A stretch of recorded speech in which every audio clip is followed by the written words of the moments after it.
that there was a short period of 200 years or so in which the West tried to be the ones that tells the rest of the world to be like us and do what we say. And also with military means, which is predominantly what is used. America doesn't have diplomacy anymore. It threatens most of the time. Negative views, etc. The risk is that people who have countries that have a high military expenditure, that is the only tool they have in the toolbox is a hammer. So if you see your tapestry coming down, you begin to hammer in order to fix it again. And at the end, even the wall will come down, but there will be no tapestry fixed. So this is where the West is today. It's using its the type of power where it has a maximum or is second to none, as we say. But that is not a sign of strength. That is a sign of weakness, because otherwise you would use diplomacy, economic power, political power, cultural power, and only military in the last resort. And that's what is so sad, that what the West is into now is self-destruction. The world is roaring ahead without it. Hello everybody, welcome to Talk It Out with me, Li Jingjing. Let's talk about NATO. First, I want to share with you these statistics, these charts from the research done by Global South Insights. Look at this chart. Because we always hear from the United States, from US-led Western countries, they are so concerned about China's military spendings. They think China is a military threat to the global order. But look at this chart. Among the world military spending in 2022, the US-led military bloc takes up 74.3%. US and its NATO members takes up 74.3%. And China takes 10.2%. Next is India, 2.8%, and next actually Russia, 3%, and then is India, and the Global South takes the rest around 10%. So, in fact, this statistics tells us the US and the NATO members spend the most, way lot more money than China and Russia and the Global South combined. And look at these charts. The United States is very concerned about China being the threat to the world. Well, itself has 902 military bases outside of its own territories. There are military bases around the world, in Africa, in North America, in South Africa, in Australia, everywhere. And then not to mention, during the 200 years of history, the United States participated thousands of wars, armed forces that they acknowledged. Like, we don't know how many proxy wars they've sponsored. If we count those in, that's even more. So who is more threatening to the world? In this episode, I invited a peace researcher to share with us more about NATO. Joining me now from Sweden is Dr. Jan Oberg. He is the director and the co-founder of Transnational Foundation for Peace and Future Research. So Jan, welcome to the show. Thank you so much. It's great to see you today. First I want to share with you these charts because I also posted on my Twitter. And also, let's not forget, on March the 24th is the 24th or 25th Memorial Day for the NATO's bombing on former Yugoslavia. You as a researcher, peace researcher, you have done thorough research into this. Tell us your take on NATO. Thank you very much for reminding our viewers about that very distinct turning point in history. But let me just say, you just read some figures to me which are indicative of who is going down and who is going up. Less than 15% of the people use what you said, 70+% of the military expenditure. That's a total waste compared to what good things we could do, what is called opportunity costs, what good things we could do for that money for making a better world. It's thrown out of the window, and all these wars that the US has been fighting have been lost. It hasn't created friends. It has created people who hate the United States for what they did in their country, Iraq or Yugoslavia or whatever. So that's a very sad statistics. And I think that leads straight to what you say. The risk is that people who have countries that have a high military expenditure, that is the only tool they have in the toolbox is a hammer. So if you see your tapestry coming down, you begin to hammer in order to fix it again. And at the end, even the wall will come down, but there will be no tapestry fixed. So this is where the West is today. It's using its the type of power where it has a maximum or is second to none, as we say. But that is not a sign of strength. That is a sign of weakness, because otherwise you would use diplomacy, economic power, political power, cultural power, and only military in the last resort. Now, what happened 25 years ago on the 24th of March was that NATO did its first out-of-area operation. And I have to explain that a little bit for your viewers. NATO's treaty from 1949 that nobody has read, it seems, not even NATO's own people, is a copy of the UN Charter. It states, for instance, that members of NATO should transfer conflicts and problematic issues to the UN to be decided and dealt with. It says that peace shall be established by peaceful means. It even uses words that are in the UN Charter. And then it adds Article 5, which says, if a member of the alliance is attacked from the outside, of course, not by another one, but from the outside, we all come to rescue and help that poor fellow who has been attacked or invaded. It's a purely defensive concept. I could sign that tomorrow. It's a good thing. Apart from the fact that countries that gang up in groups are maybe not peaceful in the final end, and that's what we have seen, because there is nothing in the Treaty of NATO that permitted it to do an out-of-area operation, that is, to bomb a country that has nothing to do with NATO. And the same goes for a number of other, where NATO countries or NATO as an alliance have been participating in military activities the last 25 years. They are all illegal in terms of international law, the UN Charter, and paradoxically, the treaty of NATO's own Treaty of 49. Now, I call that a criminal organization in the sense that for decades it's now operated outside its own legal framework. Now, if a company does that, if a political party does something completely different from its statutes, somebody would say, hey, you got to go in a new direction. You're outside your mandate. And here we have a NATO that is basically now fighting in different ways, not officially, in Ukraine. NATO has nothing to do in Ukraine, period.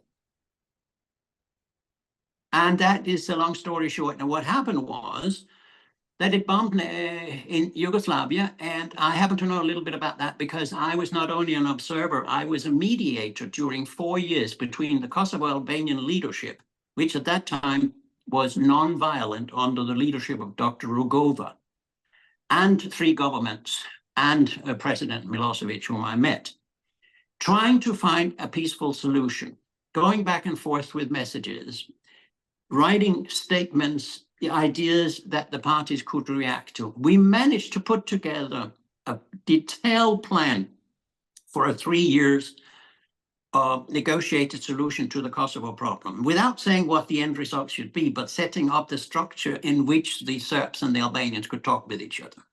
Now, NATO destroyed all that. NATO destroyed all that by simply starting bombing. And with the idea that there was a genocide going on in Kosovo. Now, when Clinton said there's a genocide going on and Slobodan Milosevic is a Hitler, 100,000 Kosovo Albanians lived in Belgrade. If you're having a genocide on the people in Kosovo, Albanians in Kosovo, why don't you kill those in Belgrade first? That was easier. So the whole thing was a setup.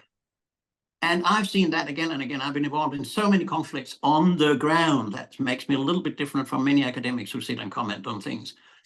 And I've never, ever seen a place in which the media coverage or the angles or the narratives of the media were isomorphic with or agreed with the reality on the ground. These are constructed views by mainstream media who always shall just justify what our side is doing. You have it all over the Western world today about Ukraine. Everything is Putin's Putin is guilty of everything, you know. I mean, any idiot can see that in such a serious conflict, there are mistakes made on both sides. But we've done nothing wrong in NATO. And I could give you a long list. I've written a 150-page online book about the mistakes NATO have done the last 30 years, particularly when it comes to Ukraine. So I'm glad to go to this memorial conference and be a keynote speaker. I was there during the bombings, and I can tell you it was not small bombs. I stood at the 6th floor of the Moskva hotel in the city center of Belgrade, and I could feel the pressure wave up through my body from bombs NATO threw 10 kilometers away. Can you imagine? 10 kilometers away. And I could feel it in my body on 6th floor inside the center of Belgrade. That was also when they bombed the maternity clinic and the foreign ministry. You know, there's something we should talk about, how we have behaved in these places. And so before we continue, could you remind our viewers who don't know about this history? Because I find a lot of people don't know about Yugoslavia, what happened there. Many Chinese people know that because Chinese were also among the victims of this airstrikes that NATO conducted in former Yugoslavia, because their airplanes dropped bombs on Chinese embassy in Belgrade. And you know, that happened like decades ago when China was weaker and the US would just say, oh, oops, we got the wrong map. So, but like Chinese people do remember this history. So a lot of Chinese people totally remember this part of history, what happened in Yugoslavia, what NATO did to Yugoslavia. Tell us the history and the consequences that it led to Yugoslavia. Well, if we have 2 to 3 hours, I would be able to give you a comprehensive answer to this. It's my third country. I was partly educated in Yugoslavia myself when I was young. Came to Yugoslavia the first time in 1974 and took courses at the Inter-University Center in Dubrovnik in Croatia.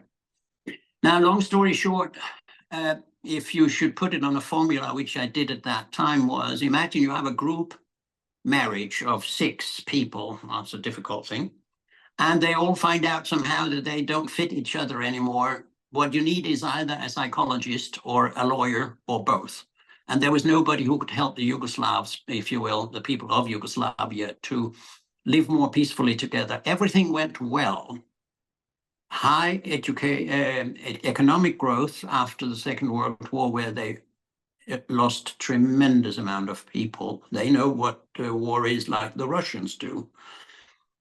But due to the oil crisis in 72, 73, due to the fact that Western capitalism pushed its production out to Asia, low-wage countries, things that used to be produced in Yugoslavia, such as French Alouette helicopters, Volkswagen and others, and shipbuilding, was all lost and went to Asia. And that's when, you know, the economy of Yugoslavia began to go down. And when the economy goes down, it's more easy to begin a blame game and say everybody's the fault of that, everything is the fault of that, or them. And then 10 years after Tito, who, if you will, kept the country together as a leader of the partisan struggle during the Second World War, when he died, I think in 1980, if I remember correctly, it took 10 years, and then it fell apart.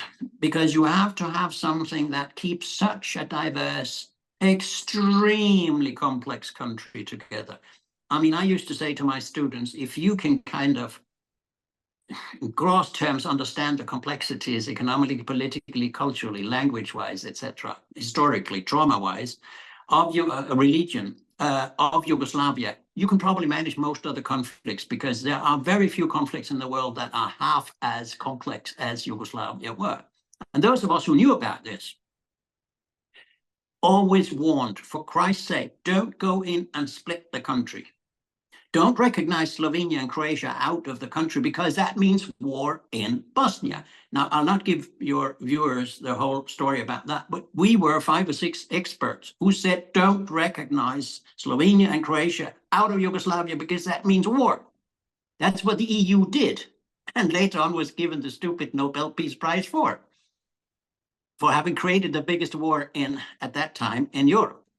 So the long story short is, if we'd gone in instead of done mediation, instead of pumping weapons in and having the US and everybody coming in and made much more use of the excellent United Nations missions there were, they were basically sabotaged by their home countries.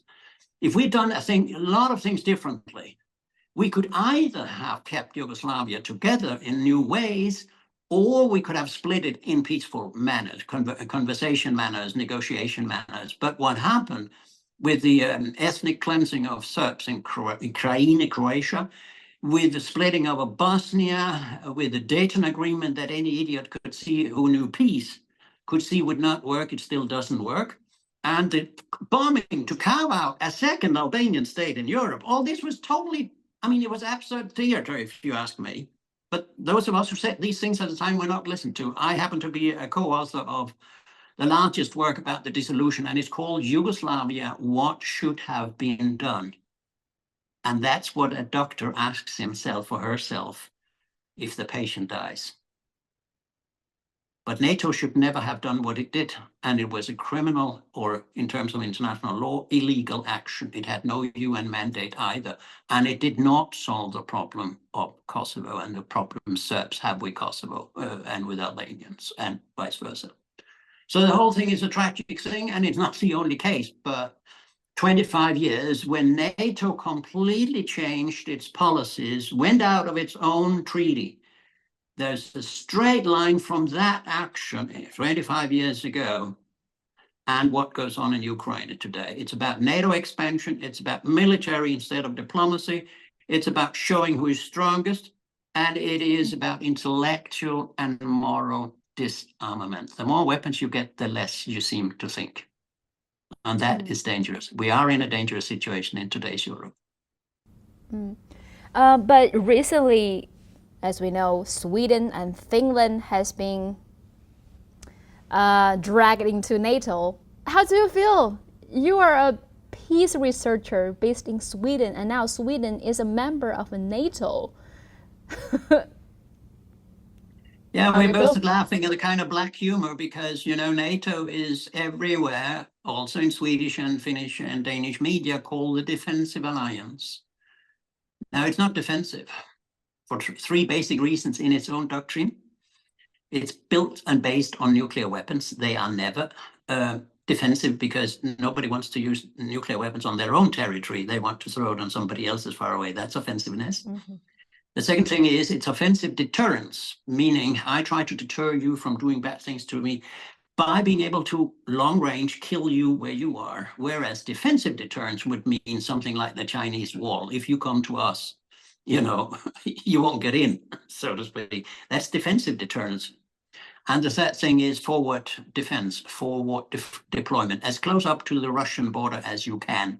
And then you declare, but we have only defensive intentions. We would never attack Russia. Now it comes out in Macron's statement. It comes out in Secretary of Defense Austin's statements. It's coming out here and there by commentators that why the reason we're in Ukraine, not we, but why NATO is in Ukraine and want Ukraine to be a member of NATO, which they've done illegally, again illegally since 30 years back, is that we want to weaken Russia and, if possible, to win over Russia. Now, you call that a defensive alliance. How long time can you write that and look yourself into the face? But 100% of all journalists call it that. So it was seduced or wooed into it by the argument that when Putin has taken Ukraine, he will also come and take Finland and Sweden. For instance, that he will make an isolated attack on southern Sweden, where I live and speak from. And I said to myself, if the chief of defense of Sweden can say such things, he ought to be replaced. Because it's just a postulate. There's no argument behind it. I mean, tell me the scenario that would, one, make Russia able to occupy and then administer Ukraine, and then go through Poland or the Baltic republics or whatever in the weird mind of these people, and then manage also to occupy southern Sweden and administer that. I mean, we're into fantasy, we're into films, we're into science fiction. It has nothing to do with a serious threat analysis. I've just completed an article and published one which is called "Russia is no threat to NATO or any neutral state, full stop." Now, you can provoke it to become a dangerous power, namely if it feels threatened on its existence, then it will probably use nuclear weapons. But God forbid we go there, because NATO has nothing to do outside its own circle of members. Now, I find it completely disastrous that Sweden, who used to think independently, that was why it could be non-aligned and neutral and promote concepts like common security, the Olof Palme Commission before Olof Palme was murdered, the prime minister. We used to be here a country, and I myself have been consultant for years to the foreign ministry of both Sweden and Denmark, on how do we operate in a complex international system? How do we shape our own policies? What are the pros and cons of certain strategies and policies? That's totally gone. I haven't been there the last 30 years. Nobody's interested in an intellectual argument or peace. Now what happens is that they sell, by emotionalist, populist arguments, they sell the idea that, oh, the Swedes will be much more safe against a Russian attack if we let NATO care for our defense. We upload our country and territory, which is huge, by the way, to NATO. And then add to that, which very few people are aware of still, a bilateral agreement between Sweden and the US to set up 17 military bases in one go in Sweden, 15 in Finland, 3 or 4 in Norway, and 3 in Denmark. That means 40 bases in a few months decided behind the back of the peoples of these 4 countries. Now, if you call that democracy, I'm lost. I was jokingly saying that if that's democracy, I prefer dictatorship. You know what I mean? It's totally bizarre to call this democratic decision-making. And as a peace researcher and a conflict analysis, I would say there's no doubt in my mind that this reduces the security of the Nordic peoples as such, because if there is a really dangerous situation, there's no time to react because they are this close to each other. There's no mediation in between as neutral states could do. There's no doubt in my mind that every of these American bases are already on the target list of Russian missiles. Not that Russia is going to bomb them, but if a situation occurs, they will be the first. Whereas when Sweden was neutral, it didn't threaten anyone, but it will now be seen as threatening, whether we like it or not, whether we accept it or not, by the other side. So, and then it will cost horrendous sums. The Danish prime minister's just been out saying we have to postpone reforms, work for the climate, etc., because we need to have even more money invested in militarism, in helping Ukraine. You know, there are 2 or 3 countries in Europe which is now committed in writing to supply Ukraine with everything it needs the next 10 years. They've got 10 years on their brains. They've also said that the base agreements cannot be changed the next 10 years. Who knows what the world looks like in 10 years from now? This is irresponsible policy, is to bind a country 10 years into the future that nobody knows. So I think we can conclude safely that this is a disastrous decision-making, and one that has never been the object of a serious, broad, informed debate among the people or the media. The media are totally one-sided. How great it is that we are finally joining NATO. And the Prime Minister has the guts to stand saying, after 200 plus years as a neutral, non-aligned state, we have finally come home. You know, the formulation, we've suddenly come home. Excuse me, where have the Swedes been the last 200 years? Have the Swedes not been at home?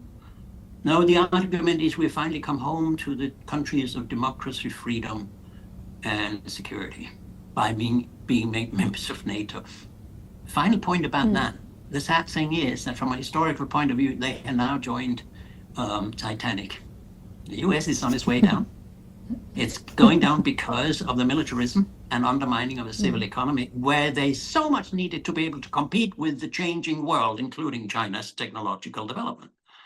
And then we're now undermining ourselves in that competition. I mean, peaceful competition. We will lose, and Sweden and Denmark and Finland will be on the loser's side. It's very tragic times. You know, NATO, North Atlantic Treaty Organization, almost want to send their long arms to South China Sea, to this part of the world. But I want to hear your view, because from NATO countries, from all these Western leaders, they are so afraid of the rise of China, and they don't believe in the multipolarity. They think it's just a strategy to coerce other nations and be the next dominant power. It seems to me that they can only understand a zero-sum game. They don't know what's win-win cooperation. It's really hard for them to understand that people can actually treat each other like equal members. But tell me your view. Do you think China is a threat to the global Let me order? just say a couple of things before I get to that, if you'll permit me. The idea of treating others as equals is impossible for an empire that also wants others to be like them, which is a contrast to China, which does not like everybody else to be like the Chinese, cannot by definition treat everybody as equals. They have to have a ranking system where we are number one on the top and we dominate the rest and tell them what to do. And if they don't accept our Bible, we use the sword. So that is never possible. The other thing that I think is very important to say is the multipolar world that is coming, and that will come, it's already there, if you will, but it will have to wait a little bit until the West has gone down, declined sufficiently to not being a world dominating power. And I hope that goes well, because when empires go down, we don't have anybody in the West like we had Gorbachev in the eastern part of the West. He was a decent man who had a vision of a better world together. But we don't have such formidable moral and intellectuals in the Western world when the West now goes down. So this is dangerous. But I don't believe for a second that anybody would be so stupid in the future to try to do what the Americans have been doing since 45, namely, if you will, to try to rule the world. Because there is no system, be it Gandhian or Mother Teresa or Chinese Communist Party or God knows what. There's no single system that should dominate or be the only one that exists. I'm a staunch believer, also because of my Gandhian background, in unity in diversity. The world is only fascinating if we are different. And if we respect that we are different, come from different histories, backgrounds, cultures, ways of thinking, what have you, cosmologies. And therefore, the idea is I'm glad to say, I believe it's a parenthesis in civilization's history, that there was a short period of 200 years or so in which the West tried to be the ones that tells the rest of the world to be like us and do what we say. And also with military means, which is predominantly what is used. America doesn't have diplomacy anymore. It threatens most of the time. Negative views, etc. Cold War mentality, zero sum, as you say, in a world in which we could so well use multiple sum, plus some games, because we have so much to win, all of us, by cooperation, by synergy, by coming together to solve the big problems of humanity. The big problems of humanity is not Taiwan or Ukraine. It's poverty, it's climate, it's disarmament, it's nuclear abolition. It's all these things that we must solve in a very short time if we're going to survive as humanity. And survive in a human way, you know, with people living instead of dying in the gutter. And the West is wasting its opportunity to link up with the New World, and it's wasting its money to such an extent that it will fall faster. You know, Titanic will sink to the bottom of the ocean faster than it otherwise would. And that's what is so sad, that what the West is into now is self-destruction. The world is roaring ahead without it. Russia has turned its back completely to Western Europe and the US, at least for the foreseeable future. Linking up with China, linking up with India, linking up with Iran, and linking up with Africa, linking up with BRICS, linking up with the Belt and Road Initiative and all that. And we're sitting outside and looking at it. And there are very few people in the West who say, hey, how self-destruct, how's this going to go on? How long time will we keep on losing chances and opportunities? The West, you can say, is at the moment the actor who never loses an opportunity to lose an opportunity. And that's very sad. It's very sad. I'm speaking from a point of view of always having been pro-American, not pro-empire, not pro-militarism, not pro-arms, not pro-war, but pro-America as a dynamic, innovative society, also culturally.